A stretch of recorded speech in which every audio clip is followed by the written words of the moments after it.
ভালোবাসা দিবস পালন করা যাবে? আল্লাহ তাআলা বললেন ওয়া আনতরনা আলাইহিম মাতারা, আমি আল্লাহ তাআলা একটা পুরুষের সাথে পুরুষ মিলিত হলে এত রাগ হই, ওয়া আনতরনা আলাইহিম মাতারা, আমি আল্লাহ তাআলা পাথরের বৃষ্টি লাগাতে লাগলাম, এক নাগারে মন্দুদ, এক নাগারে বৃষ্টি দিতে থাকলাম। ওই পাথরের বৃষ্টিতে সব জিনাকারী গুলো আস্তে আস্তে করে ধ্বংস হয়ে গেল। আল্লাহু আকবার। এমনকি ওই এলাকাটাকে আল্লাহ তাআলা উঠালেন, আকাশে উঠিয়ে পুরো এলাকার মানুষদেরকে ওই অবস্থাতে এলাকাটাকে উল্টিয়ে এমন ভাবে জমিনে নিক্ষেপ করলেন, এত উঁচুতে উঠিয়েছিলেন, হাদিসের রিওয়ায়াতে পাওয়া যায় যে ওই এলাকার কুকুর এবং মুরগের ডাক তখন প্রথম আসমানের ফেরেশতারা শুনছিল। সুবহানাল্লাহ বলবেন না? এর নামে বাংলার জমিনে তুমি জিনাকে সাপোর্ট দিবা, কোন ইমানদার মুসলমান এটা সহ্য করবে না। প্রতিবাদ করার দরকার আছে না নাই? রিজিকের মালিক কোন মালিক নয়, রিজিকের মালিক একমাত্র আল্লাহ সুবহানাল্লাহ, ঠিক কি না? সুতরাং কোন রিজিককে আমরা ভয় করি? আমরা একমাত্র ভয় করি কাকে? সে মারা হয়েছিল, ওই দিনটা ছিল 14ই ফেব্রুয়ারি, যেটাকে আমরা ভ্যালেন্টাইন ডে বলি। ও শায়েখের কবিতা পড়েছে একজন তার কবিতা প্রেমিক পাঠক, যখন পড়েছে ও দেখলো ওখানে লেখা আছে বিপদে বন্ধুর হাত ধরতে হয়। বিপদে কি করতে হয়? বন্ধুর হাত ধরতে হয়। তো ও চিন্তা করলো এটা তো খুব সুন্দর কথা, বিপদে বন্ধুর হাত ধরতে হবে। কিছুদিন পরে রাস্তা দিয়ে যাচ্ছিল, এমন অবস্থায় একজন মানে কিছু যুবকরা মিলে ওর এক বন্ধুকে আক্রমণ করেছে, মারবে। এখন মারামারি লেগে গেছে এক পর্যায়ে। এমন অবস্থায় ও গিয়া ওরে বন্ধু বলছে, বন্ধু তাড়াতাড়ি ওদেরকে ধরো, আমার মারতেছে। তো ওদেরকে না মেরে বন্ধুর হাত যায় সুন্দরভাবে ধরে বসছে। এখন বন্ধুর হাত ধরে বসছে, এখন বন্ধু তো আরো আগের চাইতে দুর্বল হয়ে পড়েছে। মাইক তো ইচ্ছা মতো দিছে, যা দেওয়ার দরকার উত্তম মাধ্যম। মাইকটার খাওয়ার পরে কিছুটা রু আসলে এই সময় ছাইরা চলে গেছে। যাওয়ার পরে বলতেছে, বন্ধু তুই আমার বিপদে তুই আমার হাতটা ধরে রাখলে এইভাবে? কয় আমি তো বইয়ের মধ্যে পড়েছি, শেখ সাদির বইয়ের মধ্যে, যে বিপদে বন্ধুর হাত ধরতে হয়। আদম আলাইহিস সালাম যখন ঘুম থেকে জেগে দেখলেন তার পাশে আসো সুন্দর একজন মহিলা, কোনো কথা না বলেই হাত দিয়ে এরকম করে ধরতে গেলেন। এমন অবস্থায় আল্লাহ তাআলার পক্ষ থেকে ফেরেশতারা বলল যে ধরা যাবে না। আল্লাহু আকবার। এখনই ধরা যাবে না, কিছু কাজ আছে, এখান থেকে অনুমতি নিতে হবে, মোহরানা পরিশোধ করতে হবে, বিয়ে পড়াতে হবে। আদম আলাইহিস সালাম বললেন তাহলে মোহরানা কিভাবে দিব?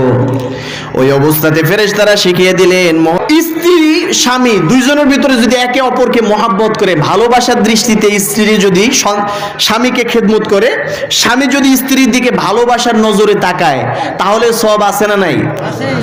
আমার আল্লাহর রাসূল বলেছেন তোমরা নিরাশ হয়ো না, 5 ওয়াক্ত নামাজ পড়ে হালাল উপার্জন থেকে তোমার রক্তের আত্মীয় স্বজনের জন্য তুমি ব্যয় করবা।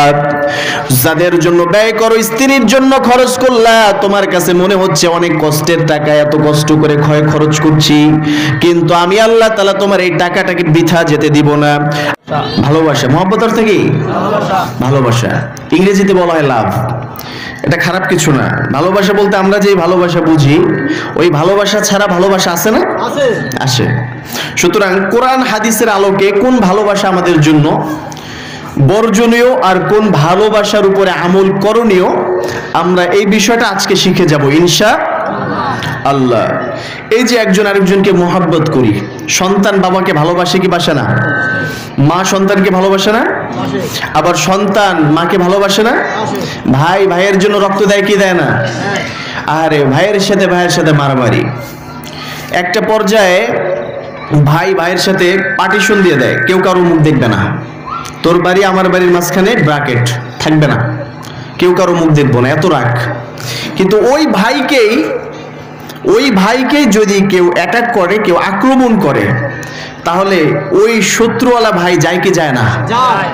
কারণ রক্তের টান আছে না? রক্ত কথা বলে, রক্ত কি করে? তার মানে হচ্ছে ভালোবাসা আছে। তো এই ভালোবাসাটা পাপ না, এটা ভালো। এটা কি ভালো? ভাই ভাইয়ের বিপদে এগিয়ে যাবে, দুই ভাইয়ের সাথে ফাটল ধরলে মাঝখান থেকে আরেক ভাই গিয়ে মিলিয়ে দিবে, এই মোহাব্বত, এটা আল্লাহর কাছে অনেক পছন্দনীয়। আল্লাহ তাআলা বলেছেন ফাআসলিহু বাইনা আখাওয়াইকুম, তোমাদের ভাইদের মাঝে মিলিয়ে দাও, সমঝোতা সৃষ্টি করে দাও, ফাটলটাকে বন্ধ করে দুইজনের ভিতরে বন্ধন সৃষ্টি করে দাও। সুবহানাল্লাহ বলবেন না? তার মানে আল্লাহ তাআলা সম্পর্ক জোড়া লাগাতে বলেছেন। আমরা কাটি, আমরা কি করি? কাটি, কিন্তু আল্লাহ কাটা শেখান না, আল্লাহ তাআলা জোড়া লাগানো শিখিয়েছেন। তো ভালোবাসা বলতে আমরা বর্তমান যে যুবক ভাইয়ারা যে ভালোবাসা চেনে, এই ভাষাটা হচ্ছে রিলেশনশিপ। ভালোবাসা দিবস আছে না সামনে, আবার আজকে কয় তারিখ? 7 তারিখ। 14 তারিখে ভালোবাসা দিবস, বিশ্ব বেহায়াপনা দিবস আছে না নাই? হ্যাঁ, তার মানে হচ্ছে অনেক ভাইদের কাছে ভালোবাসা বলতে ওই ভালোবাসা দিবস। ইহুদি খ্রিস্টানরা, ওদের তো ভালোবাসার কোনো দিন নাই। ওরা সারা বছর বাবা মাকে একটা আলাদা জায়গায় রেখে আসে, যেটাকে আমরা বৃদ্ধাশ্রম বলি। বাবাকে মাকে সেখানে রেখে আসে, বছরের একদিন গিয়া ওই ভালোবাসা দিবসে যায় ভালোবাসা জ্ঞাপন করে। আমি তোমারে ভালোবাসি বাবা, আমি তোমাকে ভালোবাসি মা, আমি তোমারে ভালোবাসি। এই ভালোবাসা যদি আপনার সন্তান আপনারে দেয়, তার আদর করবেন না জুতা দিয়ে দাও দিবেন? দিবেন দিবেন। তার মানে এই ভালোবাসা আমাদের দরকার। মুসলমানের কোনো ভালোবাসার দিন নাই। মুসলমান তো 24 ঘন্টা বছরে 365 দিন ভালোবাসবে বাবা মাকে। কার জন্য? আল্লাহর জন্য। বাবাকে বাবা বলে ডাক দিবে, শত রাগ ভুলে গিয়ে বাবা সন্তানকে কোলে টেনে নিবে। এটাই তো ভালোবাসা মুসলমানের, ঠিক কিনা? এই ভালোবাসা আমরা এখন দিবসে পালন করা শুরু করেছি। আসলে ভালোবাসা দিবসের অনেকগুলো স্টোরি আছে, উইকিপিডিয়ায় দেখবেন অনেকগুলো পাওয়া যায়। এর মধ্যে একটা প্রসিদ্ধ স্টোরি হচ্ছে আপনার ক্লাডিয়াস নামক একজন সম্রাট ছিল। তো 270 খ্রিস্টাব্দের এদিক ওদিকের কথা। ওই ক্লাডিয়াসের কাছে ও ছিল একজন যুদ্ধবাজ মানুষ, যুদ্ধ করতে খুব ভালোবাসতো। এই বর্তমানে আমেরিকা যুদ্ধ করে না, দেখবেন যে 2 রাষ্ট্রের ভিতরে সবসময় লাগাই রাখে, এটা হলো ওদের নীতি।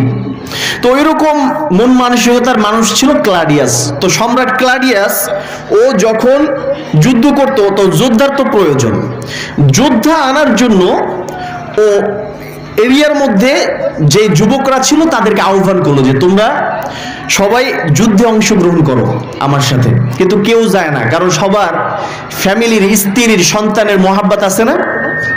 স্ত্রী সন্তানের মহাব্বত আছে না? আপনি যদি যাইতে বলে আপনি যাবেন হঠাৎ করে? স্ত্রী সন্তানকে আগে নিরাপদে তো রাখতে হবে। স্ত্রী সন্তানকে রেখে যাবে, এই বাধার জায়গা থেকে যুবকরা রাজি হলো না। এখন ক্লাডিয়াস গবেষণা করে দেখলো যে রাজি না হওয়ার অন্যতম কারণ হচ্ছে ওদের পরিবার আছে, ওরা বিয়ে করেছে, এই জন্য রাজি হয় না। সুতরাং বিয়ে করাটা যদি বন্ধ করতে পারি তাহলে ভবিষ্যতে যুবকদেরকে নিয়ে যাওয়া যাবে। কৌশল মতো কাজ করলো, রাজ্যের মধ্যে বিয়ে শাদী বন্ধ করে দিল। বলল এই রাজ্যের মধ্যে কেউ আর বিয়ে করতে পারবে না। বিয়েটাকে বন্ধ করে তখন সবাইকে আবদ্ধ করে রাখলো, পুরুষদেরকে বলল বিয়ে করা যাবে না। কিন্তু তাদের মধ্যে অন্যতম একটা পুরুষ ছিল, নাম ছিল ভ্যালেন্টাইন্স নামে একজন ধর্মযাজক। তো ভ্যালেন্টাইন নামক ধর্মযাজক উনি ঠিকই এই হুকুমটাকে না পালন করে এটাকে ধিক্কার জানিয়ে ও বিয়ে করে ফেলেছে। সুবহানাল্লাহ। কারণ বিয়ে করেছে, এটা ক্লাডিয়াসের কাছে একটা রাগের বিষয় না? সম্রাটের কাছে এত বড় সাহস! আমি নিষেধ করেছি বিয়ে করা যাবে না, আমার আইন পাশ করেছি, ও এইটাকে বৃদ্ধাঙ্গুল দেখালো, ওকে বন্ধ করো। কারারুদ্ধ করলো, বললো বিয়ে করেছো সংসার করতে পারবে না। কয় না, সংসারও করবো। বিয়ে করেছি সংসারও কি করবো? কয় তাই তোরে খাইছি, কি করবি? তাহলে তোরে মৃত্যুদণ্ড দিব। যে মৃত্যুদণ্ডর যে দিনটা ছিল, তাকে অন্যায়ভাবে মারা হয়েছিল, ওই দিনটা ছিল 14ই ফেব্রুয়ারি, যেটাকে আমরা ভ্যালেন্টাইন ডে বলি। এটা অনেকগুলো ঘটনার ভিতরে একটা, এটা সত্য মিথ্যা আল্লাহ ভালো জানেন, এটা কোরআন হাদিসের কথা। এখান থেকে অনেকে ধারণা করে ভ্যালেন্টাইন্স ডে আসছে, যে বিশ্ব ভালোবাসা দিবস। কথা বুঝতে পেরেছেন? তো আসলে বিশ্ব ভালোবাসা দিবস, ভালোবাসা জিনিসটা খারাপ না। ভালোবাসাটা কি খারাপ? ভালোবাসাটা ভালো, বোঝার চেষ্টা করবেন, ভুল বুঝে আবার উল্টাপাল্টা লাগাই দিয়েন না। একবার এক আরব্য শায়েখের কবিতা পড়েছে একজন তার কবিতা প্রেমিক পাঠক, যখন পড়েছে ও দেখলো ওখানে লেখা আছে বিপদে বন্ধুর হাত ধরতে হয়। বিপদে কি করতে হয়? বন্ধুর হাত ধরতে হয়। তো চিন্তা করলো এটা তো খুব সুন্দর কথা, বিপদে বন্ধুর হাত ধরতে হবে। কিছুদিন পরে রাস্তা দিয়ে যাচ্ছিল, এমন অবস্থায় একজন মানে কিছু যুবকরা মিলে ওর এক বন্ধুকে আক্রমণ করেছে, মারবে। এখন মারামারি লেগে গেছে এক পর্যায়ে। এমন অবস্থায় ও গিয়া ওরে বন্ধু বলছে, বন্ধু তাড়াতাড়ি ওদেরকে ধরো, আমার মারতেছে। তো ওদেরকে না মেরে বন্ধুর হাত যায় সুন্দরভাবে ধরে বসছে। এখন বন্ধুর হাত ধরে বসছে, এখন বন্ধু তো আরো আগের চাইতে দুর্বল হয়ে পড়েছে।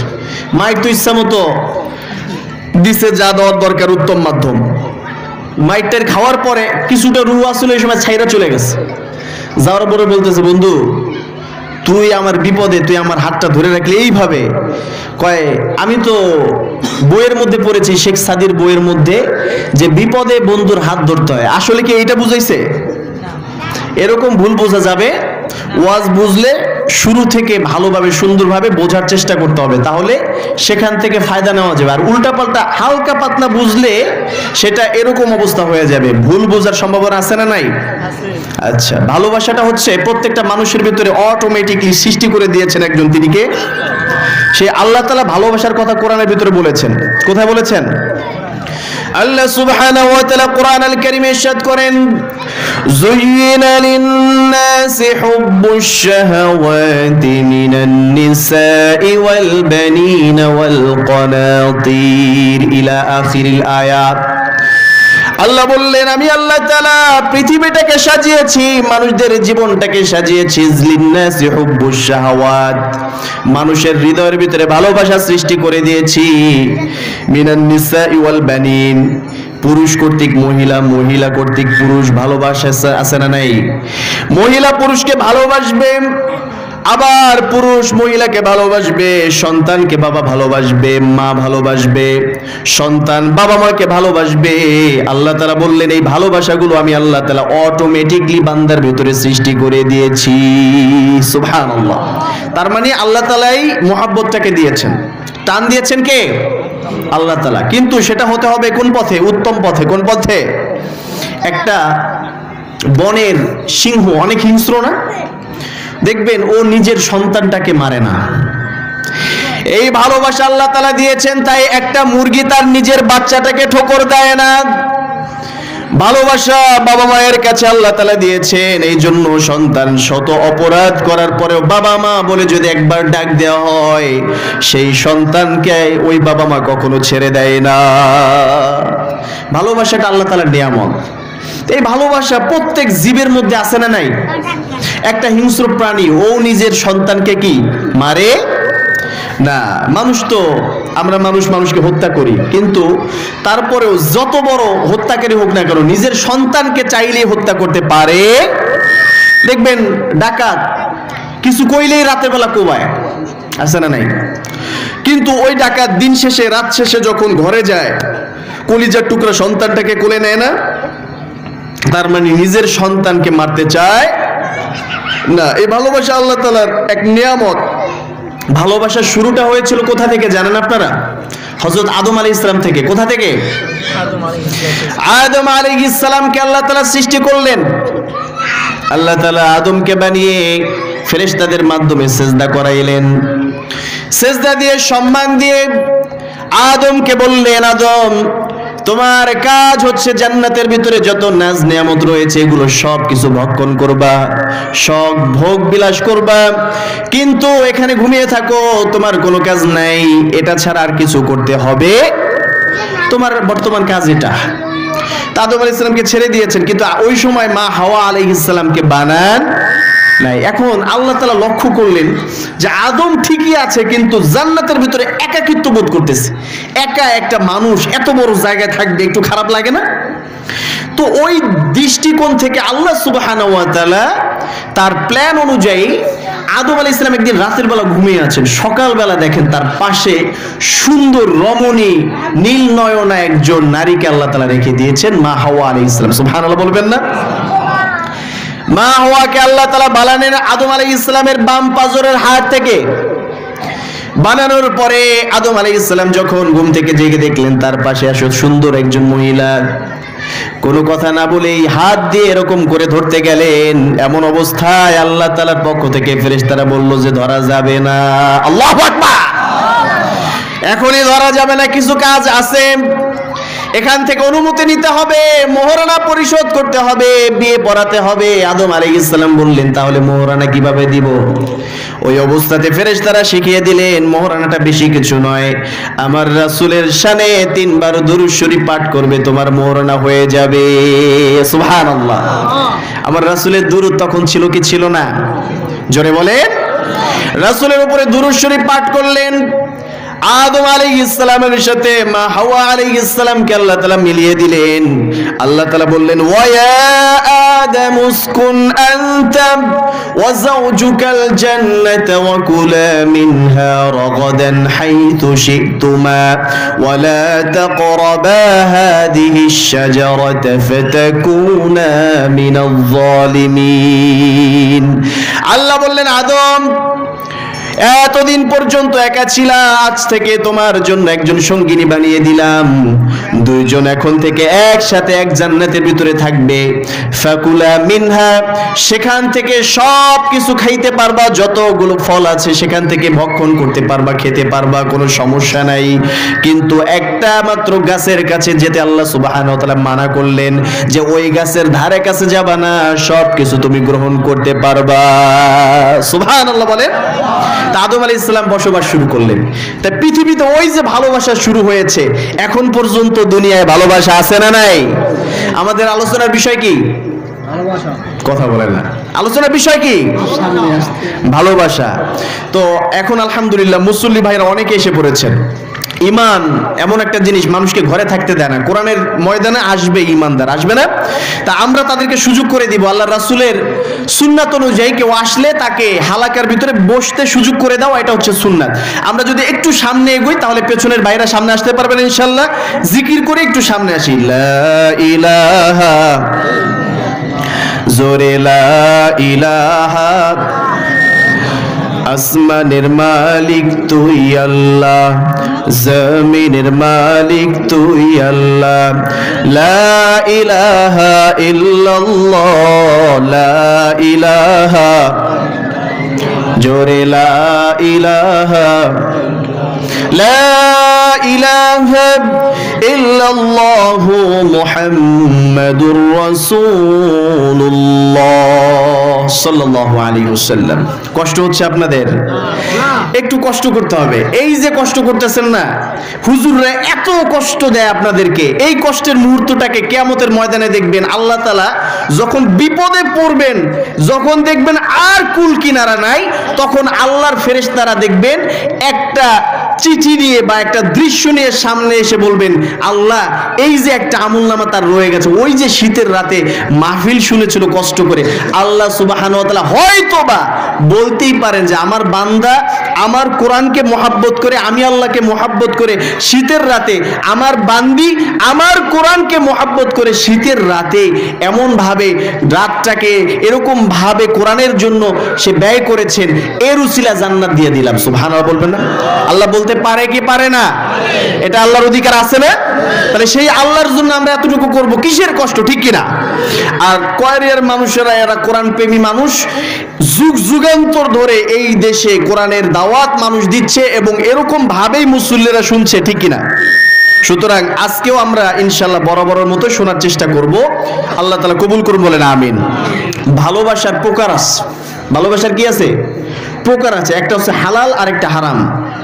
আসল বিষয়টা বুঝতে পারছেন? একটা কি হালাল আর একটা কি বুঝলে যখন আপনি রেসপন্স করবেন, উত্তর দিবেন, তখন আমার জন্য বোঝানোটা কি হয়ে যাবে? সহজ হয়ে যাবে। সহজ হয়ে যাবে না? আমি তো আপনাদের পরিবারের মানুষ, আমি নিজেকে কখনো বড় হুজুর ভাবি না। আমি মনে করি আপনারা হচ্ছে আমার পরিবারের মানুষ, আপনাদের সাথে মিলেমিশে থাকবো, এটাই হচ্ছে আল্লাহ তাআলার নিয়ামত। অহংকার প্রদর্শন করে লাভ আছে? সুতরাং ভালোবাসা একটা হচ্ছে হালাল, আরেকটা কি? আরেকটা হারাম। তো এই হালাল ভালোবাসার ভিতরে বরকত আছে না? মানুষ মানুষকে হালাল ভাবে যদি মহাব্বত করে, আল্লাহ তাআলা শরিয়ার মধ্যে থেকে ওই মহাব্বতের ভিতরে আল্লাহ তাআলা নেকি রেখে দিয়েছেন। সুবহানাল্লাহ। আবার মানুষ তো দূরের কথা, একটা পশুকেও যদি মহাব্বত করে তার জন্য নেকি আছে না নাই?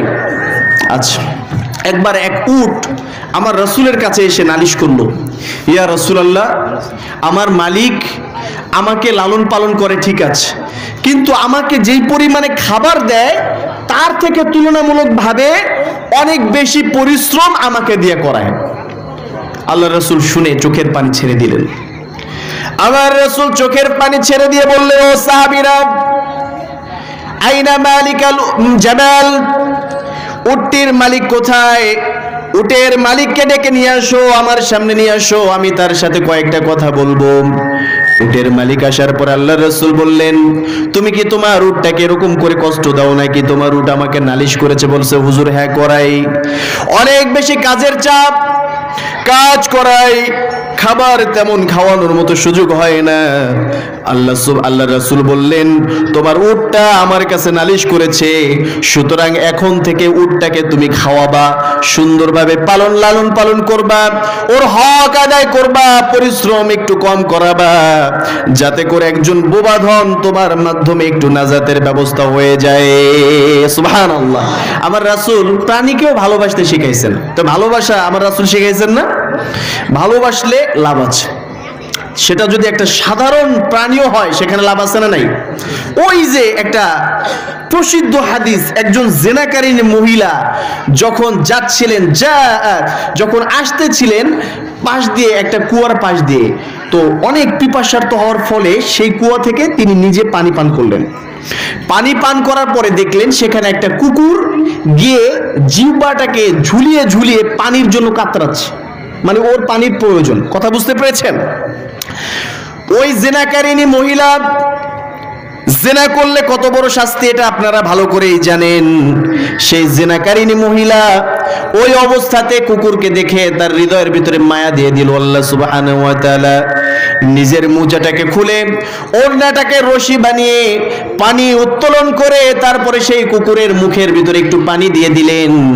এই যে প্রাণীর প্রতি এতটুকু দয়া করেছেন, আল্লাহ সুবহানাহু ওয়া তাআলা ঘোষণা দিয়ে ওই জিনাকারিনী মহিলাকে বললেন, ও ফেরেশতারা, যেই মহিলা এতদিন পর্যন্ত জিনার মতো কঠিন পাপ করেছে, এতদিন পর্যন্ত তার ভাগ্যের ভিতরে জাহান্নাম লেখা ছিল, কিন্তু আজকে আমার একটা প্রাণীকে মহাব্বত করেছে, হয়তো বা আমাকে খুশি করার জন্য, সুতরাং তোমরা ওই বান্দির আমলনামা থেকে জিনার যত গুনাহ রয়েছে তার গুনাহগুলো কেটে দিয়ে তার ওই আমলনামাটাকে ইউবাদদিলুল্লাহু সাইয়্যাতিহিম হাসানাত, তার মন্দ কাজগুলোকে নেকি দ্বারা পরিপূর্ণ করে দাও। সুবহানাল্লাহ। তার মানে হচ্ছে একজন জিনাকারিনী মহিলা যার উপরে জাহান্নাম ওয়াজিব, জাহান্নাম ছাড়া কোনো গতি ছিল না, সেই মহিলাও যখন প্রাণীকে মহাব্বত করেছে, ভালোবাসা প্রদর্শন করেছে, একটা প্রাণীকে ভালোবাসার কারণে তাকে ক্ষমা করে দিয়েছেন একজন, তিনি কে?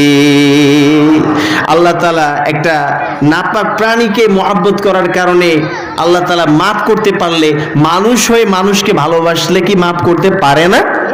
কথা বলেন না কেন? পারে কি পারে না?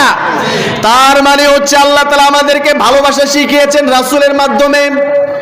এমনকি আপনি অবাক হয়ে যাবেন, আমার রাসূল ঘোষণা দিয়ে বলেছিলেন, কুল ইন কুনতুম তুহিব্বুনাল্লাহা ফাত্তাবিউনি ইউহিব্বুকুমুল্লাহু ওয়া ইয়াগফির লাকুম যুনুবাকুম ওয়াল্লাহু গফুরুর রহিম। আল্লাহ সুবহানাহু ওয়া তাআলা শিখিয়ে দিয়েছেন, নবী, এই পৃথিবীতে কোন মানুষ আমার ভালোবাসা ছাড়া থাকতে পারবে না। আমি আল্লাহ তাআলা যদি তাকে মহাব্বত না করি, তার বাঁচার মতো কোনো উপায় আছে নাকি? আল্লাহ যদি কাউকে ভালো না বাসে, তার বাঁচার উপায় আছে? আল্লাহ বললেন, যদি আমার ভালোবাসা পেতে হয় একটা কাজ সবাইকে করতে হবে, ফাত্তাবিউনি। আল্লাহর রাসূল বললেন, আমাকে অনুসরণ করো। যদি আমার মতো ওঠা বসা চলাফেরা করতে পারো, আমলগুলো যদি আমার মতো করতে পারো, আমি যেভাবে আমল করি, আমি যেভাবে ফরজ আদায় করি, যেভাবে নামাজ পড়ি, যেভাবে রোজা পালন করি, আমি যেভাবে আল্লাহর ইবাদত করি, ঠিক ওইভাবেই যদি করতে পারো, তাহলে আল্লাহ তাআলা তোমাদেরকে ভালোবাসবেন। সুবহানাল্লাহ। তার মানে বোঝা গেল আল্লাহর ভালোবাসাও দরকার আছে না নাই?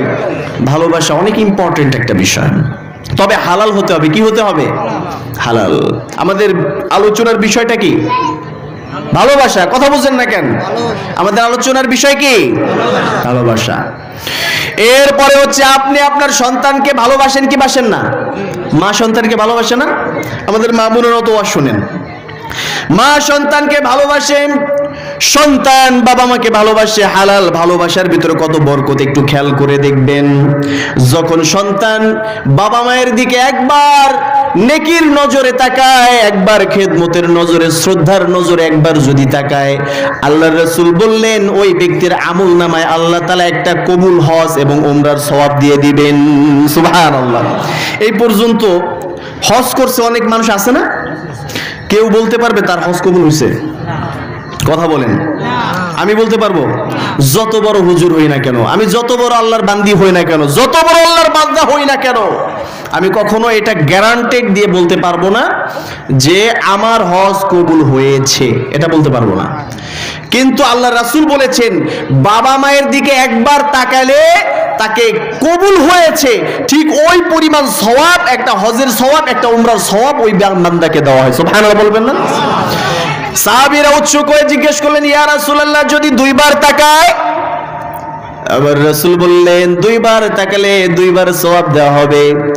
আমার রাসূলকে আবার প্রশ্ন করা হলো, আল্লাহর রাসূল বলে দেন যদি তিনবার তাকায়? আমার রাসূল বলে দিলেন 100 বার যদি তাকায়, 100 বার তাকে 100টা হজের সওয়াব দান করা হবে। সুবহানাল্লাহ। বাবা মায়ের প্রতি ভালোবাসার দৃষ্টিতে তাকাবেন তো ইনশাআল্লাহ? তাকানো যাবে না? নাকি চোখ এরকম করে আউড়িয়া বাবারে 14 ফেব্রুয়ারি আমাদের জন্য না যাইস না, এটা বলবে আর এরকম করে তাকাবেন, তাহলে সব পাওয়া যাবে না ইনশাআল্লাহ? কথা বলেন না কেন? সব পাওয়া যাবে না। কারণ বাবা মার দিকে যদি আপনি আর চোখে তাকান, আপনার দিকে আর চোখে তাকাবেন কে? আপনি যদি বাবা মায়ের দিকে সুনজরে তাকান, আপনার হায়াতটাকে বাড়িয়ে দিবেন কে?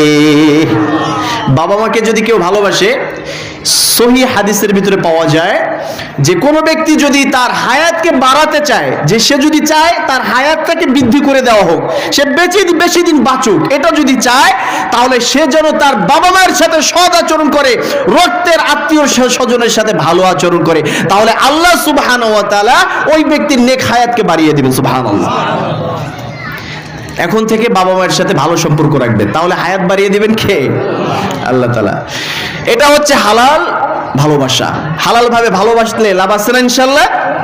আচ্ছা, এরপরে যদি বাবা মা, বিষয়টা গেল, স্ত্রী স্বামী দুইজনের ভিতরে যদি একে অপরকে মহাব্বত করে, ভালোবাসার দৃষ্টিতে স্ত্রী যদি স্বামীকে খেদমত করে, স্বামী যদি স্ত্রীর দিকে ভালোবাসার নজরে তাকায়, তাহলে সওয়াব আছে না নাই? আমার আল্লাহর রাসূল বলেছেন তোমরা নিরাশ হয়ো না, 5 ওয়াক্ত নামাজ পড়ে হালাল উপার্জন থেকে তোমার রক্তের আত্মীয় স্বজনের জন্য তুমি ব্যয় করবা।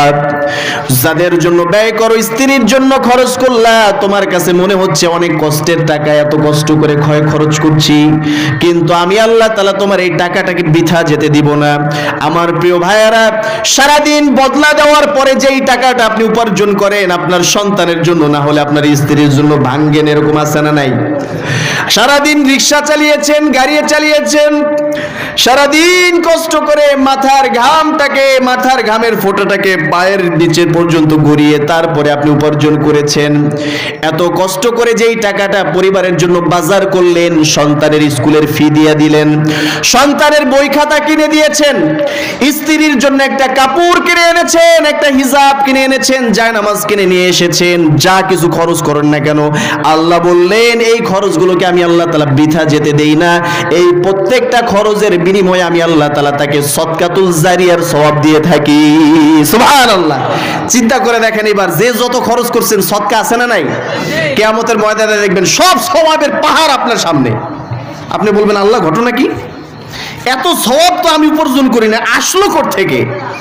আল্লাহর রাসূল আমাদেরকে জানিয়ে দিলেন ওই অবস্থাতে যখন কোনো ব্যক্তি তার নেকিগুলোকে দেখে কিয়ামতের ময়দানে বুঝতে পারবে না কিভাবে এগুলো আসলো, এত বড় বড় সদকা দান এগুলো তো আমি করি না, আমি ছিলাম গরিব মানুষ, সারাদিন খেটে খেয়ে কোনো রকম উপার্জন করে স্ত্রী সন্তান নিয়ে দিন যাপন করেছি, এত সওয়াব আমার আমলনামায় কি করে আসলো?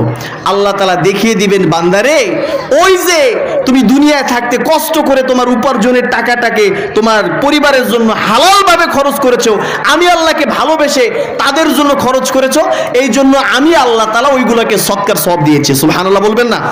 আরো জোরে বলেন সুবহানাল্লাহ। সুতরাং এটাকে আমাদের জন্য সুসংবাদ না? ভালোবাসতে হবে। এমনকি ভালোবাসার গুরুত্ব আল্লাহ তাআলা দিয়েছেন। কোন প্রাণীর সাথেও শত্রুতা করতে আল্লাহ তাআলা আমাদেরকে নিষেধ করেছেন। এর অন্যতম একটা শিক্ষা হচ্ছে বুখারীর একটা হাদিস, তাহতা শাজারাতি, একবার একজন নবী এক গাছের নিচে রোদের আবডাল হয়ে একটা গাছের নিচে বিশ্রাম নিচ্ছিলেন। কোথায়? কথা বলেন। গাছের নিচে।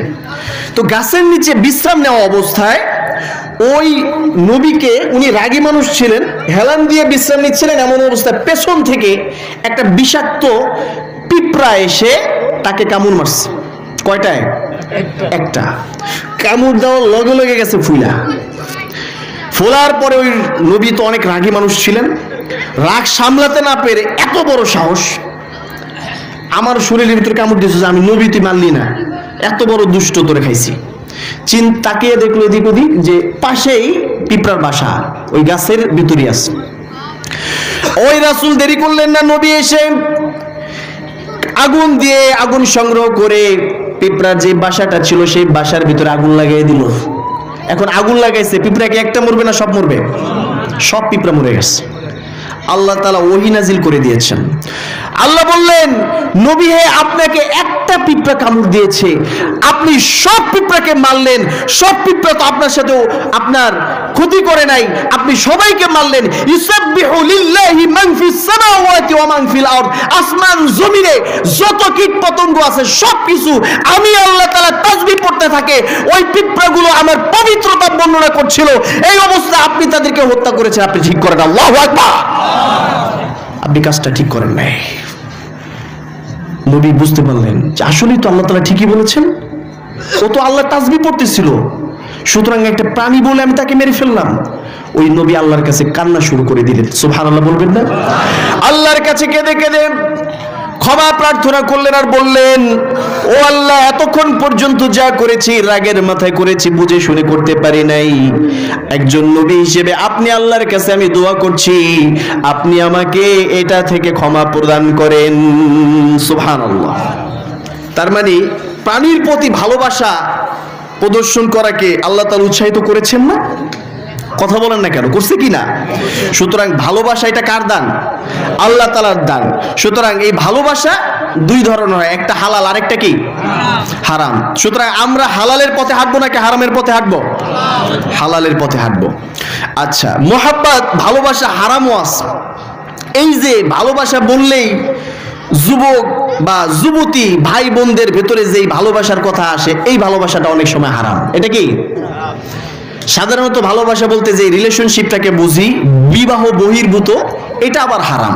এটা করা যাবে, এটা আল্লাহ তাআলা ঘোরভাবে নিষেধ করেছেন। আল্লাহ বলেছেন ভালোবাসা তো দূরের কথা, কুল্লিল মুমিনিনা ইয়াগুদ্দু মিন আবসারিহিম ওয়া ইয়াহফাজু ফুরুজাহুম, প্রত্যেকটা মুমিন মুমিনাত যেন তাদের নজরটাকে হেফাজতে রাখে, নজরটাকে নিচের দিকে রাখে। সুবহানাল্লাহ বলবেন না? ইয়াগুদ্দু মিন আবসারিহিম, দৃষ্টিকে কোথায় রাখতে হবে? নিচে নাকি উপরে? রাস্তা দিয়ে যাচ্ছেন, ওই অবস্থাতে সামনে একজন মা বোন যাচ্ছে, দৃষ্টি কি তার মুখের দিকে নাকি নিচের দিকে?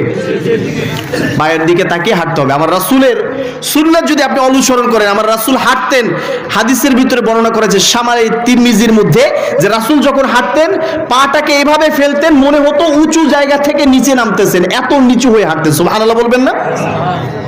তাহলে আমাদেরকে এভাবে হাঁটতে হবে। এখন কথা হচ্ছে, হুজুর, যদি একটু যুবক বয়সে ছোট ছোট ছেলে মেয়েরা উঠতি বয়সে, ওরা বুঝে না, একটু প্রেম ভালোবাসা করলে সমস্যা কি? একটু রিলেশন করতে পারে, একটু ভালোবাসা, এটা হারামের কি আছে? এটার অন্যতম একটা নিদর্শন আমি তাফসিরে কুরতুবী পড়ছিলাম, সূরা হাশরের 16 নম্বর আয়াতে কারিমার তাফসির যখন পড়লাম, সেখানে একটা ঘটনা উল্লেখ আছে, বলবো। সেখানে বনী ইসরাইলের এক আবেদের কথা বলা হয়েছে। তো বনী ইসরাইলের ওই আবেদ, উনি ওই সময় বনী ইসরায়েলের মানুষেরা অনেক বেশি পাপাচারে লিপ্ত ছিল, এত পাপ করতো যে আল্লাহ তাআলা তাদের উপরে নারাজ ছিলেন। কিন্তু ওদের মধ্যে থেকে একজন যুবক ছিল, একজন লোক ছিল যার নাম ছিল বারসিসা। কি নাম ছিল? বারসিসা। তাফসীরের ভিতরে এসেছে ওই বারসিসা এত বছর ইবাদত করেছেন যে আল্লাহ তাআলা ওর উপরে সন্তুষ্ট ছিল। সুবহানাল্লাহ বলবেন না? দিন রাত সব সময় খাওয়া দাওয়া এটা ছাড়া সব সময় আল্লাহর ইবাদতেই মগ্ন থাকতেন। তো ইবাদত করতে ভালো কথা, একদিন হঠাৎ 3 যুবক তাদের যুবতী বোনকে রেখে কোনো এক জায়গায় যাবেন শহরের বাইরে, কিন্তু বোনকে নিয়ে যাবেন না। এখন বোনটাকে কোথায় রেখে যাবেন এটা নিয়ে একটু চিন্তিত, যে এত অসৎ চরিত্রের মানুষ, এদের মাধ্যমে বোনকে যদি এই জায়গায় রেখে যায় তাহলে অনিরাপদ, এই জায়গাটা ভালো না। সুতরাং এই এলাকায় যদি এখান থেকে বের হতে হয় তাহলে একজন বিশ্বস্ত মানুষের কাছে আমাদের বোনটাকে রেখে যেতে হবে। 3 ভাই ডিসিশন নিয়ে গেলেন বারসিসার কাছে। বারসিসা বললেন, তাওবা তাওবা, তোমরা কি বলছো? এটা তো কখনো সম্ভব না। আমি একজন আল্লাহর ইবাদত করনেওয়ালা মানুষ, আমি সব সময় আল্লাহর ইবাদত করি। তোমার বোনকে, তোমার বোন হচ্ছে আমার জন্য হারাম, তার সাথে দেখা সাক্ষাৎ জায়েজ নাই। সুতরাং তোমার বোনকে আমি রাখতে পারবো না। তোমাদের বোনকে তুমি নিয়ে যাও। যেতেছিলেন এই অবস্থাতে তারা মন খারাপ করে চলে যাচ্ছেন, রাখবে না।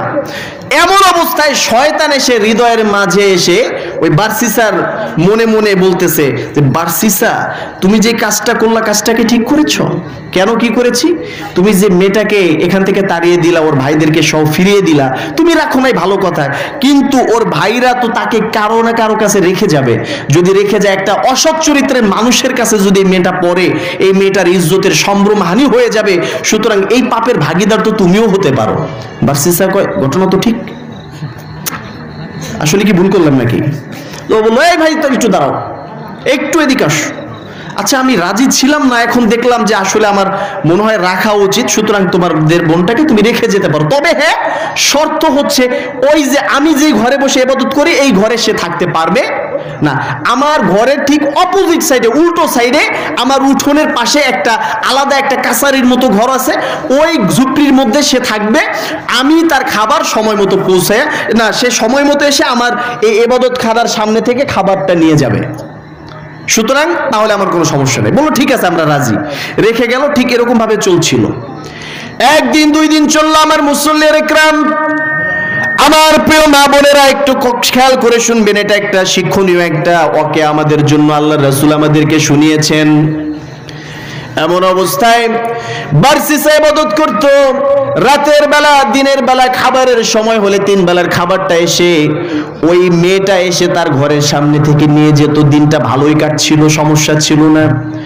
কয়দিন যাওয়ার পরে শয়তান মনে এসে আবার দাগা দিয়ে বলছে, বারসিসা, যেই মেয়েটাকে তুমি এত সম্মান দিয়ে রাখলা, সেই মেয়েটা রাতের বেলা রাতের খাবার নিতে সবাইকে পেরিয়ে সে রাতের বেলা একা একা তোমার দরজার সামনে আসে। ও বারসিসা, একটু চিন্তা করে দেখো, এই মেয়েটা তার ঘর থেকে দরজা পর্যন্ত আসে, তখন তুমিও দেখো না সে একা একা করে আসে তার খাবার নেওয়ার জন্য। ওই যে একা আসলো, মহল্লার দুষ্ট ছেলেরা যদি তাকে দেখে ফেলে তার জিনার গুনাহ হয়ে যাবে। সুতরাং তুমি তো একটু কষ্ট করে তার ঘরের সামনে খাবারটা দিয়ে আসলেই পারো। শয়তান এই কথা বলতেছে। বারসিসা বলতেছে, আসলেই তো সুন্দর কথা, এইটা তো ভেবে দেখি নাই। তো ও আবার রীতিমতো ওইখানে থেকে খাবার দিয়ে বললো, এই মেয়ে, তোমার আশা লাগবে না, রাতের বেলা একা একা আসো, আমি তোমার ঘরের সামনে গিয়ে খাবার দিয়ে আসবো। কাজটা বাহ্যিক দৃষ্টিতে ভালো, বাহ্যিক দৃষ্টিতে কি ভালো, কিন্তু আসলে কতটুকু ভালো একটু পরে বুঝবেন। এরপরে আবার কয়দিন এমন ভাবে কাটছিল, শয়তান তো বসে নাই। আল্লাহ সুবহানাহু ওয়া তাআলা স্পষ্ট ভাবে বলেছেন, ইন্নাশ শাইতানা লিল ইনসানি আদুউম মুবিন, নিশ্চয়ই শয়তান মানুষের প্রকাশ্য শত্রু। প্রকাশ্য কি শত্রু? কে বলেছেন? আল্লাহ তাআলা। তো শয়তান এবার বলতেছে, বারসিসা, সবই ঠিক আছে, আবার একটু চিন্তা করে দেখলাম তোমার সব কাজগুলো খুব সুন্দরভাবে চলছে, তবে আরেকটু করলে ভালো হয়। সেটা হচ্ছে মেয়েটা বাহিরে এসে নিয়ে যায়। মেয়েটার ভাই ওরা চলে গেছে অনেকদিন আগে, একা একা থাকে, ও তো একটা মানুষ, একটু গল্প কথাবার্তা বলতে তো ওরও ইচ্ছা হয়, সুতরাং তুমি ওকে একটু ভালো মতো জিজ্ঞেস করো, কিছু তো লাগতেও পারে। তো বার্সিসে এবার গিয়ে সুন্দরভাবে কথাবার্তাও শুরু করলো। কথা বুঝতে পেরেছেন? একটু একটু করে ধাপ আগায়, কথা বোঝা যায় তো ইনশাল্লাহ। তো ভেতরে গিয়ে বার্সিসা এবার খোশ গল্পে মেতে উঠলো। এক কথা দুই কথা বলতে বলতে শয়তান মাঝখানে আছে না নাই? শয়তান তো দুজনের ভিতরে একটা মহাব্বত সৃষ্টি করে দিচ্ছে। এখন বলেন তো এই ভালোবাসাটাকে হালাল নাকি হারাম? জোরে বলেন। হারাম। আল্লাহ তাআলা বলেছেন হালালের কথা, কিন্তু ও করেছে কি? হারাম। এত ইবাদত করেছিল, ইবাদতের কোনো ঘাটতি ছিল না, দিনের পর দিন রাতের পর রাত ইবাদত করেও তারপরেও একটা মেয়ের সাথে রিলেশনে জড়িয়ে গেছে, আস্তে আস্তে করে ফিজিক্যাল শারীরিক সম্পর্কের ভিতরে চলে গেছে। এই পর্যন্ত কথাটা রাখতে চাই, এরপরে যা হয়েছে তো হয়েছে। কোরআনের আয়াতে কারিমা আল্লাহ সুবহানাহু ওয়া তাআলা বললেন, কামাথালিশ শাইতানি ইয ক্বালা লিল ইনসানি কফুর ফালাম্মা কাফারা ক্বালা ইন্নী বারীউম মিনকা ইন্নী আখাফুল্লাহ রাব্বাল আলামিন।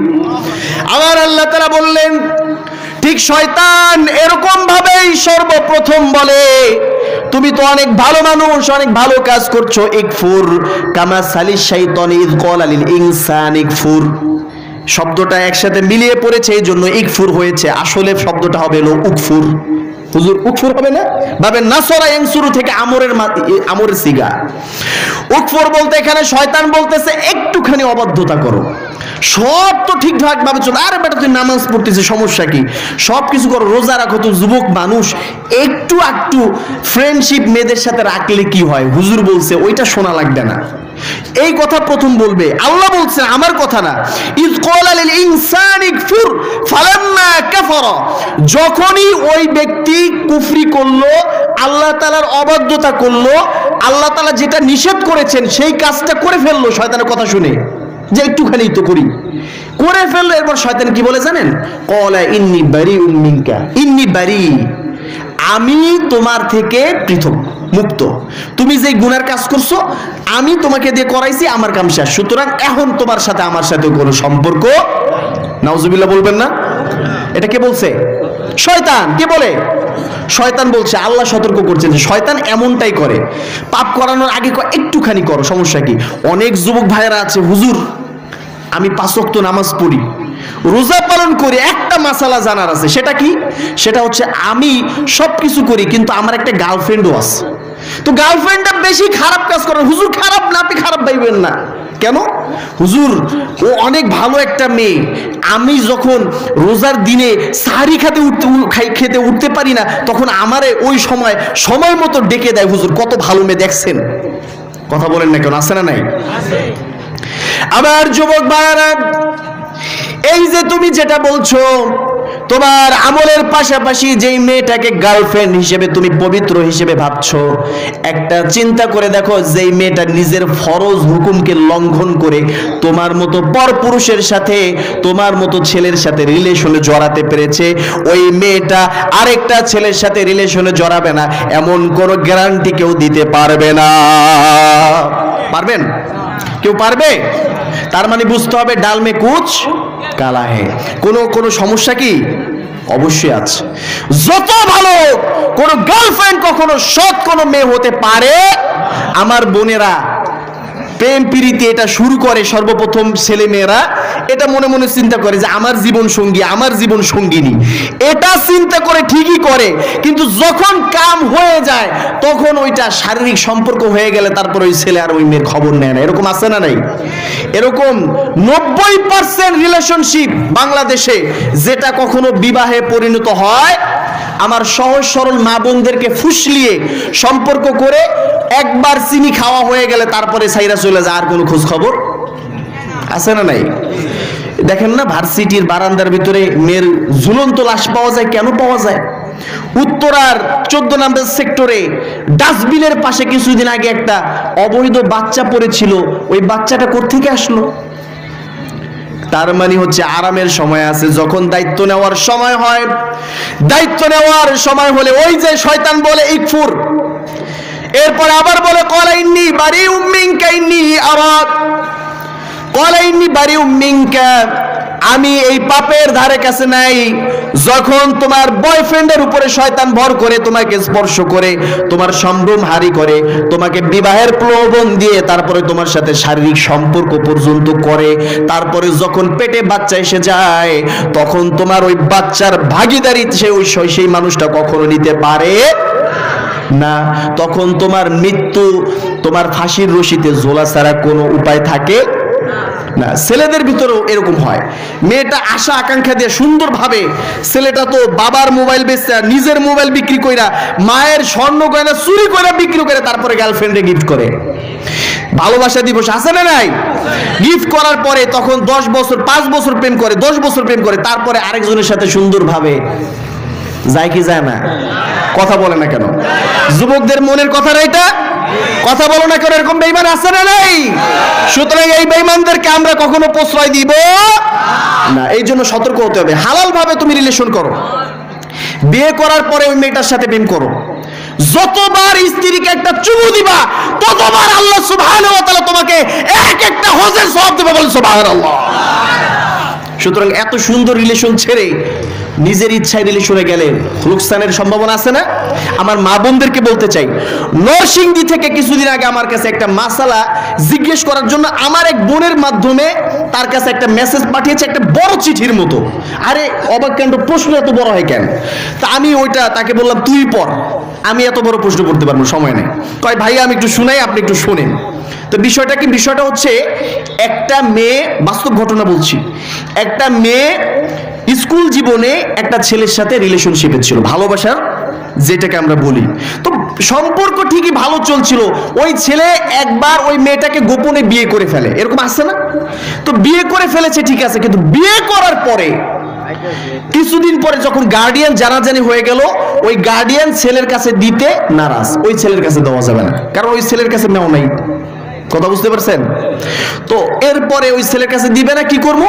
ওই গার্ডিয়ান ওই ছেলের অনুমতি ছাড়া তার বিবাহিতা স্ত্রীর, যদিও গোপনে হয়েছে কেউ জানে না, ওই মেয়েটাকে অন্য এক জায়গায় বিয়ে দিতেছে। আরে ওই মেয়েটা অন্য জায়গায় বিয়ে করার পরে মেয়েটা যখন জানলো যে আসলে একজনের ঘর করা অবস্থায় আরেকজনের সাথে কখনো বিবাহ হয়, একজনের স্ত্রী আরেকজনের নিলে যত বড় হুজুর লোক বিবাহ হবে কিনা?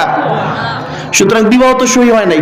আল মুহসানাতু মিনান নিসা ইল্লা মা মালাকাত আইমানুকুম, দলিল, কোরআনের দলিল, 5 নম্বর পারার প্রথম লাইন। তো বিয়ে হয় নাই যখন এই মেয়েটা জানছে, কিছুদিন ঘরে পড়ার পর ওই মেয়েটার ভিতর অনুতপ্ততা আসছে। এখন তো নিজে নিজেকে প্রশ্ন করে আর নিজের কাছে অপরাধী, মানে দম বন্ধ হয়ে আসে। মেয়েটা বলতে হুজুর আমার দম বন্ধ হয়ে আসে, আমি কষ্টের থাকতে পারছি না, এমন অবস্থা, অপরাধ বোধ লাগতেছে। আমার স্বামী তো ছিল সে, আমি আরেকটা মানুষের কাছে আসলাম, তাকে তো ঠকেছি ঠিক আছে, কিন্তু তাকেও ঠকাচ্ছি, সেও তো জানে না যে আমি আরেকজনের কাছে আমার সম্ভব দিয়ে ফেলেছি। এমন ঘটনার পরে আমার মুসল্লিরা খেয়াল করে শুনলে এখান থেকে অনেক কিছু শেখার আছে। আমার মা বোনদেরকে বলবো একটু শিখে রাখেন, ঘটনাটা সত্য। তারপরে ওই মেয়েটা বলল হুজুর, এরপরেই আমি আমার অনুতপ্ততার জায়গা থেকে সেই আগের স্বামীটাকে ফোন দিলাম।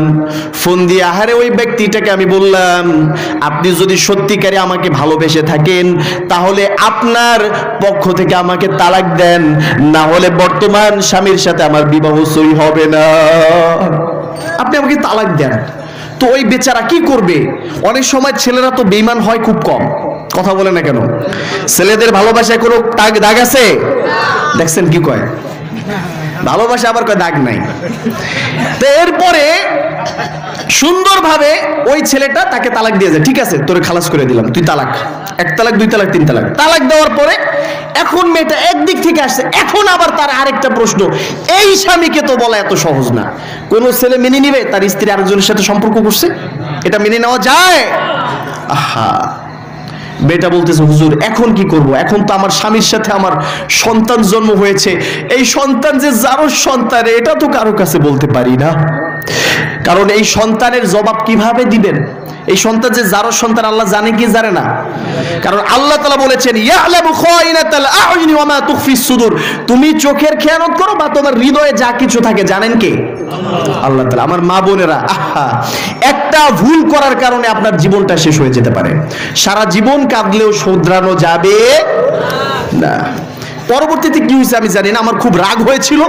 আমি বলেছি সত্যটা স্বামীর কাছে বলতে হবে, বিবাহ আবার পড়াতে হবে, না হলে আল্লাহর কসম কোরআন যদি সত্য হয়ে থাকে ওই বিবাহ কখনো সহি হবে না, হবে না, হবে না। সুতরাং এই জন্য প্রিয় ভাইয়েরা, এত বড় বিপদে পড়ে মানুষ যখন হারাম রিলেশনশিপে জড়ায়, হারাম রিলেশনশিপে যাওয়া যাবে অকালা নিসওয়াতুন ফিল ইমরাহ। সুতরাং আরেকটা বিষয় আমি বলতে চাই, সেটা হচ্ছে তাহলে 14 ফেব্রুয়ারি আসতেছে, এটা কি আমাদের জন্য? আমরা দেখলাম না হালাল যে কটা উল্লেখ করেছে আপনাদের সামনে, বাবা মায়ের কথা, সন্তান ভাইয়ের কথা, সবার জন্য মহাব্বত করলে সওয়াব আছে না নাই? কিন্তু হারাম ভাবে কোনো মেয়ের সাথে রিলেশন করলে সওয়াব নাকি গুনাহ? বারসিসার হাদিস থেকে সেটা বুঝতে পেরেছেন তো ইনশাআল্লাহ? সুতরাং তার মানে 14 ফেব্রুয়ারি আমাদের জন্য না, এটা করা যাবে না, এটা ধোঁকা, এটা খ্রিস্টানদের একটা কালচার। ওই যে বললাম শুরুতেই, বাবা মাকে বৃদ্ধাশ্রমে রেখে আসে, সারা বছর কোনো খোঁজ খবর নাই, বছরের একদিন যায় বলে বাবা আই লাভ ইউ, মা আই লাভ ইউ। ওদের দেখবেন, ওদের যে পাসপোর্টগুলো আমি দেখেছি, ওদের যে ন্যাশনাল আইডি কার্ড আছে আমি দেখেছি, সেখানে বাবার নাম নাই, মায়ের নাম। কার নাম? বাবাকে তো জানে না। আবার বাংলাদেশে বর্তমানে সাম্প্রতিক সময়ে আরেকটা হারাম রিলেশন শুরু হয়েছে, মানে মেয়ে ছেলের সাথে এতদিন পর্যন্ত বৈধতা দিয়েছিল, সরাসরি না দিলেও একটু পরোক্ষভাবে দেওয়া হয়েছিল, কিন্তু এখন আবার ট্রান্সজেন্ডার আছে না নাই? ট্রান্সজেন্ডার বুঝেন? খালি তো শুনেন হুজুররা হিজড়া নিয়ে এত কথা বলে কেন? ট্রান্সজেন্ডার বলতে ধরেন কারে যে বলি, একটা ছেলে, কাউকে বলা যাবে না কারণ সবারই তো একটা প্রেস্টিজ আছে, এত একটা খারাপ কথা, সেটা হচ্ছে একটা ছেলে ও সকালবেলা ঘুম থেকে উঠে ও বলবে যে মা বাবা আমি রাতের বেলা ছেলে ছিলাম, ঘুমাইছি, আমি ছিলাম শরীফ, এখন সকালবেলা আমার কাছে মনে হইতেছে যে আমি ছেলে না, আমার কাছে একটু মেয়ে হইতে ইচ্ছা করতেছে, তাহলে তার ওই যে আসলটা কেটে তারপরে তাকে মেয়ে বানিয়ে দেওয়া যাবে, এটাকে বলা হয় ট্রান্সজেন্ডার। কথা বলে না? এটা কি হিজড়া আর ট্রান্সজেন্ডার কখনো এক? ছেলে আর মেয়ে, মাঝখানে হচ্ছে হিজড়া, মাঝখানে কি জন্মগত ত্রুটি, এটা আল্লাহ তাআলা সৃষ্টি করেছেন। হিজড়াদেরকে কখনো আমরা ছোট চোখে দেখব, কারণ তাদেরকে কে বানিয়েছেন? আল্লাহ তাআলা। কিন্তু একটা ছেলে কখনো একটা মেয়ে হতে পারে, সেই অধিকার আল্লাহ তাআলা দিয়েছেন। আল্লাহ রাসূল বলেছেন মান রাআ মিনকুম মুনকারা فليغيره بيده فإن لم يستطع فبقلبه فإن لم يستطع فبلسانه فإن لم يستطع فبقلبه। আমার রাসূল বললেন, যদি কোনো ব্যক্তি তার চোখের সামনে কোরআনের বিরুদ্ধে কোনো কিছু, রাষ্ট্রের ভিতরে হোক, সংসারের ভিতরে হোক, সমাজের মধ্যে হোক, যদি সেটা পরিচালনা হয় কোরআনের বিরুদ্ধে গিয়ে, যদি সেটা অন্যায় হয়, অন্যায়টাকে হাত দিয়ে প্রতিবাদ করবে। যদি হাত দিয়ে ফেরাতে না পারে তাহলে মুখ দিয়ে ফেরাবে, এমন কথা বলবে যাতে ওটাকে ফেরানো যায়। যদি মুখ দিয়ে সম্ভব না হয় তাহলে হৃদয় দিয়ে ফেরাবে। তাহলে এটার সম্পর্কে আল্লাহ রাসূল বললেন হৃদয় দিয়ে ফেরালেও হবে, কিন্তু এটা হচ্ছে ওয়াদালিকা আদাফুল ঈমান। আদাফ শব্দ ব্যবহার করা হচ্ছে ইসমে তাফজিলের সিগা। আদাফ মানে হচ্ছে সবচাইতে দুর্বল, দয়ীফের ইসমে তাফজিল হচ্ছে আদাফ, যে এর চাইতে আর নিম্নতম ঈমান আর হতে পারে। তার মানে হচ্ছে আপনি মন থেকে এই কোরআন বিরোধী আইনগুলোকে যদি হৃদয় থেকে ঘৃণা না করেন, আপনি ঈমানদার হতে পারবেন না। বাংলা কথা। তাহলে একটা ছেলে একটা মেয়ে হতে চায়, এটা কি ন্যায় নাকি অন্যায়? তাহলে ট্রান্সজেন্ডার, এইটার প্রতিবাদ আমরা হুজুররা কেন করি, হুজুর আপনারা কেন করেন? সরকারকে সতর্ক করার জন্য দুইটা পথ আছে রাষ্ট্রীয়ভাবে। কয়টা আইন? দুইটা আইন, একটা হচ্ছে সফট আর একটা হচ্ছে হার্ড। সফটটা হচ্ছে যে মসজিদে মসজিদে, মেম্বারে মেম্বারে এই অন্যায়, এটা যে কোরআনের বিরুদ্ধের কাজ, এটাকে মসজিদে মসজিদে ইমাম সাহেবরা বলবে, ওয়াজের ময়দানে বলবে। যখন মুসলমানরা এক হবে তখন এইটার বিরুদ্ধে স্লোগান দিবে। এখন এটা যদি সারা দেশে পরিচালনা হয় এটা সফটলি ভাবে হবে, কিন্তু ডিজিএফআই এর লোকেরা তখন প্রধানমন্ত্রীর কাছে হোক বা রাষ্ট্রপ্রধানের কাছে হোক একটা মেসেজ দিবে, একটা নোটিফিকেশন দিবে, রাষ্ট্রের মানুষেরা এই আইনটার সাথে একমত না, সুতরাং এইটার সাথে টিকে থাকা যাবে। তখন সরকার এটার যদি অন্যায় হয়ে থাকে সেটা থেকে দূরে সরে আসবে। তার মানে সেই অধিকার আমাদের আছে না নাই? হুজুররা কেন এইগুলো নিয়ে কথা বলে বুঝতে পেরেছেন? ট্রান্সজেন্ডার এটা হলে কি লাভ, এটা সম্পর্কে আমি একটু সময় দিব এখন। একটুখানি, সেটা হচ্ছে ট্রান্সজেন্ডার লূত আলাইহিস সালামের নাম শুনেছেন আপনারা? আল্লাহ সুবহানাহু ওয়া তাআলা বললেন, লূত আলাইহিস সালাম যখন তার কওমের লোকদেরকে দাওয়াত দিচ্ছিল, ভালো ভালো দাওয়াত দিচ্ছিল, কিন্তু একদিন দুই দিন দাওয়াত দেওয়ার পরে ওইখানকার মানুষেরা এর আগে কখনো ছেলে ছেলের সাথে আকাশ কুকাশ করে নাই। একটা ছেলে কখনো একটা ছেলের সাথে জিনা করতে পারে? এটা কি সম্ভব? এটা কোনো কাফের ছাড়া কেউ করতে পারে? ছেলেরা খারাপ কাজ শুরু করে দিল, মেয়েদের উপর থেকে চাহিদা উঠে গেল, এমনকি একটা ছেলেকে পছন্দ হলে সেই ছেলেটাকে টেনে হেঁচড়ে ঘরের ভিতরে নিয়ে যেত খারাপ কাজ করার জন্য জোর জবরদস্তি করে। এমন অবস্থায় লূত আলাইহিস সালামের সময়ের কথা বলতেছি, তো ওই সাদ্দুম গোত্রের লোকেদেরকে আল্লাহ তাআলা ক্ষিপ্ত হয়ে তাদেরকে আযাব দিবেন, তার পূর্বে তাদেরকে সতর্ক করার জন্য ফেরেশতাদেরকে পাঠালেন। আবার কিছু ফেরেশতাদেরকে পাঠালেন, যে ফেরেশতারা লূত আলাইহিস সালামের ঘরে মেহমান হিসেবে প্রবেশ করলেন মানুষের ছদ্মবেশে। লূত আলাইহিস সালাম নিজেও বুঝতে পারেন যে তারা ফেরেশতা। এমন অবস্থাতে লূত আলাইহিস সালাম যখন এই ব্যবস্থা নিলেন, এরপরেই দেখা গেল যে লূত আলাইহিস সালামের স্ত্রী ছিল ঘরে, তার স্ত্রী একটু মনের ভিতরে হয়তোবা শয়তান ওয়াসওয়াসা দিছে, তো সে কি করছে, কোন রকম দেরি না করে এলাকার ছেলেদেরকে, দুষ্ট ছেলেদেরকে জানাই দিল যে আমাদের ঘরে সুন্দর সুন্দর কয়েকটা যুবক আসছে। আসলে কি যুবক না ফেরেশতা? ফেরেশতারা যখন ঘরের ভিতরে এলাকার যুবকগুলো হানা দেওয়ার জন্য অপচেষ্টা করে যাচ্ছে, ছেলে ছেলের সাথে খারাপ কাজ করবে, কারণ সারা এলাকায় ওই সময় ছেলে ছেলের সাথে খারাপ কাজ করে। আল্লাহ তাআলা এতটা ক্ষিপ্ত হলেন, ওই অবস্থাতে লূত আলাইহিস সালাম ফেরেশতাদেরকে বললেন, তোমরা তো আমার মেহমান, তোমরা এখান থেকে চলে যাও, তোমাদের আমানত আমি আল্লাহ তাআলার পক্ষ থেকে রক্ষা করতে পারবো না, তোমরা এখান থেকে চলে যাও। কে যেন তাদেরকে জানিয়ে দিয়েছে, তারা এসে এখন বাড়ির সামনে হানা দিচ্ছে, তোমাদের ক্ষতি করবে। তারা বলল, ক্বালু ইয়া লূতু ইন্না রুসুলু রাব্বিনা লা ইয়াসিলু ইলাইক, যে লূত তুমি চিন্তা করো না, তুমি আমাদেরকে মেহমান ভাবতে পারো, আমাদেরকে মানুষের মতো দেখেছো, আসলে আমরা মানুষ না, আমরা আল্লাহর পক্ষ থেকে প্রেরিত ফেরেশতা। সুবহানাল্লাহ। আমরা এসেছি একটা চূড়ান্ত ফয়সালা দেওয়ার জন্য। একটা ছেলে একটা ছেলের সাথে খারাপ আচরণ করে, খারাপ জেনা কাজে লিপ্ত হয়ে যায়, এটা আল্লাহ তাআলা কখনো সহ্য করেন না। একটা মেয়ের সাথে একটা ছেলে যদি জেনা করেও আল্লাহ তাআলা তাদেরকে সুযোগ দিয়েছেন তওবা করার জন্য, সুযোগ আছে না নাই? জোরে বলেন। কিন্তু একটা ছেলে একটা ছেলের সাথে করবে, এটা কখনো তওবার কোনো সুযোগ আল্লাহ তাআলা কোনো জাতিকেই দেন নাই।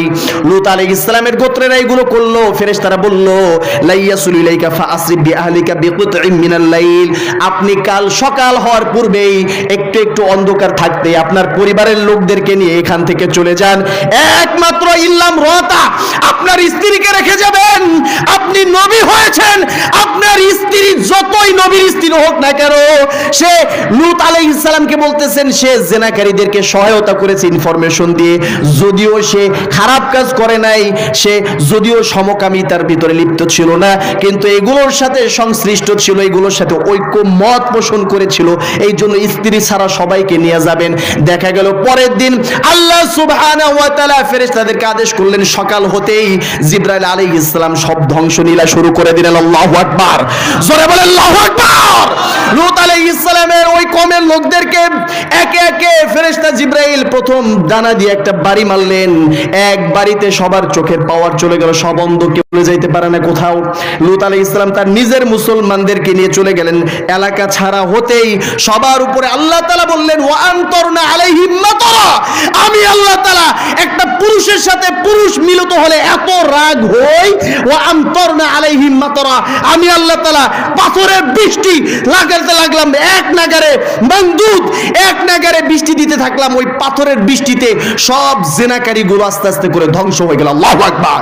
এমনকি ওই এলাকাটাকে আল্লাহ তাআলা উঠালেন, আকাশে উঠিয়ে পুরো এলাকার মানুষদেরকে ওই অবস্থাতে এলাকাটাকে উল্টিয়ে এমন ভাবে জমিনে নিক্ষেপ করলেন, এত উঁচুতে উঠিয়েছিলেন, হাদিসের রেওয়ায়েতে পাওয়া যায় যে ওই এলাকার কুকুর এবং মুরগের ডাক তখন প্রথম আসমানের ফেরেশতারা শুনছিল। সুবহানাল্লাহ বলবেন না?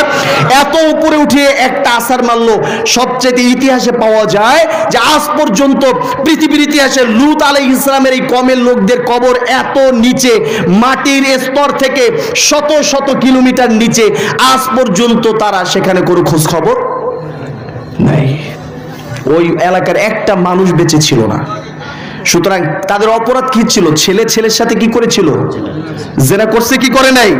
সুতরাং ট্রান্সজেন্ডার নামে বাংলার জমিনে তুমি জেনাকে সাপোর্ট দিবা, কোন ইমানদার মুসলমান এটা সহ্য করবে না। সুতরাং মুসলমানকে বলদ বানানো এত সহজ না। মুসলমানের বইয়ের পৃষ্ঠার ভিতরে সুন্দর করে ছাপাইয়ে দিবা, এই পাশে দেবীর ছবি দিবা, আর বলবা ভুল হয়ে গেছে। একটা সাধারণ এই পোস্টার ছাপাতে গেলে বারবার জিজ্ঞেস করে কম্পিউটার যে কম্পোজ করে, সে জিজ্ঞেস করে কি করে না যে ভাই ঠিক আছে কিনা ভালো করে দেখেন। প্রিন্ট দিমু, একটা দিয়ে রাখলাম, এটা দেখায় সবাইকে আনেন যে ঠিক আছে কিনা, যদি ঠিক না থাকে আবার প্রিন্ট দেওয়া হবে, এরকম বলে কি বলে না? আর তোমাদেরকে জায়গা মতো বসানো হয়েছে। মানুষকে এত বড় গদ্য পেয়েছো, মানুষ এতটা বোকা, তুমি হাজার হাজার কোটি টাকার বই ছাপাইলা, তোমার একবার কি দেখা উচিত ছিল না ইসলাম শিক্ষা বইয়ের পাশে দেবীর ছবি? কথা বলেন না কেন? সুতরাং মুসলমান এগুলোকে প্রতিবাদ করা দরকার আছে না নাই? রিজিকের মালিক কোনো মালিক নয়, রিজিকের মালিক একমাত্র আল্লাহ সুবহানাহু ওয়া তাআলা। সুতরাং কোন রিজিকে আমরা ভয় করি? আমরা একমাত্র ভয় করি কাকে? সেই আল্লাহর জন্য এগুলো মন থেকে ঘৃণা করতে হবে। হৃদয় থেকে যদি এগুলো ঘৃণা না করি তাহলে ঈমান থাকবে না, বলেছেন রাসূলুল্লাহ সাল্লাল্লাহু আলাইহি ওয়াসাল্লাম। এটাই আপনাদের প্রতি আজকে দাওয়াত। আর ভালোবাসা দিবস পালন করা যাবে? যতটুকু আলোচনা করলাম যাবে না? আজ থেকে সবাই ফিরে আসেন প্রিয় ভাইয়েরা, এখনো ফিরে আসার অনেক পথ বাকি আছে।